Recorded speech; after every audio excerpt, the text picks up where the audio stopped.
Good morning, everybody. I just wanted to let everyone know that I put out a time engine document. All this is a guidelines about the 16 conceits of a time engine game.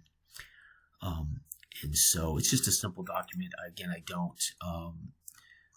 don't give examples of the time engine games. You can get those. You can see what an example of a time engine game is by just downloading my free PDFs of my games.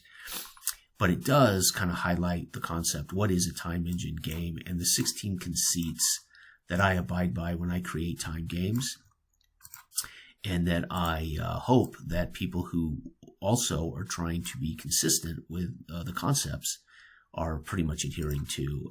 Are these you have to do this thing to be a time engine game? Nope, they're just idea of what I do and why I do it. So not only why I choose these six-sided dice and balance, random generator, etc., etc. I also explain these things are all the conceits that make a time engine product, and then I further define why and what those things are, just so people know. So it's not so much and it's a Creative Commons document, meaning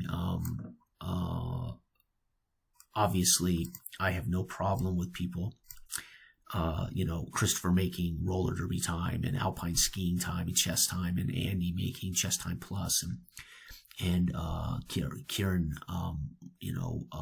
racing, right?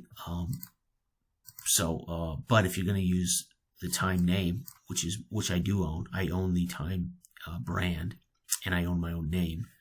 So if you were going to make a game, it calls itself Horse Racing Time, and that is meant to be somewhat like my games, and it's going to remind people where the engine comes from. Then, of course, in that sense, right, there are legal restrictions, right? Obviously, for consistency, I'm putting this out so people, if they want to say, hey, I made Horse Racing Time, and Bill says, oh, I love Jason's time games, this is cool, let me grab that, and it looks nothing like a time game, then we got a problem, right? Because you're calling it a time game, but you're using D20s and no charts and no ratings, and you're just randomly rolling a D20, getting a horse racing result. I would say, that ain't a time game.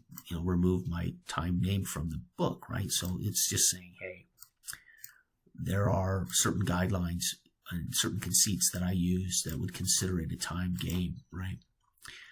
Which I have not seen anybody not do, because if you're inspired by my games, then obviously you're making a game like it. I mean, Christopher clearly said straight he was inspired by basketball to make a roller derby. And he made a roller derby game that was phenomenal, that I well could have made, but I wouldn't have been able to, right? So it's clear it's got all these conceits, right? It has these, it meets all of these requirements or conceits, so to speak. So does chess time. As simple as chess time is, it does as well, right? Dell's games, all the Dell's games do for the most part, right? I generally don't use curves. And I generally don't do, I generally try to adhere to a standard value in the letter grades. So that's something I do consistently that others may do differently, which can be confusing to people, but is not wrong, right? If you consider F your most dangerous value in your dungeon game, when F in all of my games is the easiest value, that would be contradictory to the normal time engine, right? So if a racing track in my game, an A racing track in my game is the hardest track to get around safely, to get high scores on. So if you make a dungeon game where A is actually the easiest dungeon, that's going to be a bit confusing to players who are accustomed to A being hard and F being easy. So those are the kind of things you can do. I'm not saying you cannot do it, but it's going to be contradictory to the conceits of what makes it a time game that people could easily recognize. So if you make a horse racing game and you say an A jockey is bad and an F jockey is good, you're going to instantly confuse people because A is a positive. A implies the best at their business. F implies they really probably shouldn't be doing the thing, right? And C is an average thing, right? So if you make your jockeys in your horse racing game just the opposite, right? Track conditions. So I'm horse racing. I've got an A jockey and an A horse. People should expect that to be the horse to beat. And if we're on an A track, that would suggest the A track is going to reduce the quality results of that horse and that jockey, even though they're the best. It's going to reduce the quality of every jockey and horse.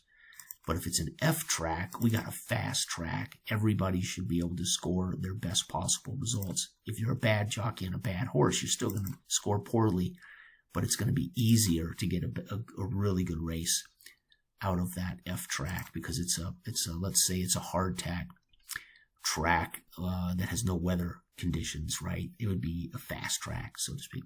So my point is, there are just certain conceits that when you're making it, again, the idea, and this is the problem, I never put this out, I never discussed what a time game entails. I hope when people play my games, they come away going, oh, I see what Jason's doing consistently here with all of his games. That's what makes it an engine. There's a consistency. It's not, right, just a standardization. It's a consistency in my design goals that I wanted time games to do. So that's all this is, kind of, and then I just further define what that means here, and that's it. That's really all this is. So just letting people know, totally don't need it, right? But I thought I had somebody mention that you got to do a time engine booklet too. It's like, well, I don't really need to, but okay, I guess I will, because maybe there are people who don't know that the time engine games, there is a philosophy from top to bottom in every time engine game I make. Right? It's not random. It's not, and there'll be people who say, well, engine, formula, whatever. Sure, you could argue it's a formula, but they all share to some degree these things, which are what make them the experience that I want you to have. Right? So, okay. All right, everybody, have a great week. Bye-bye.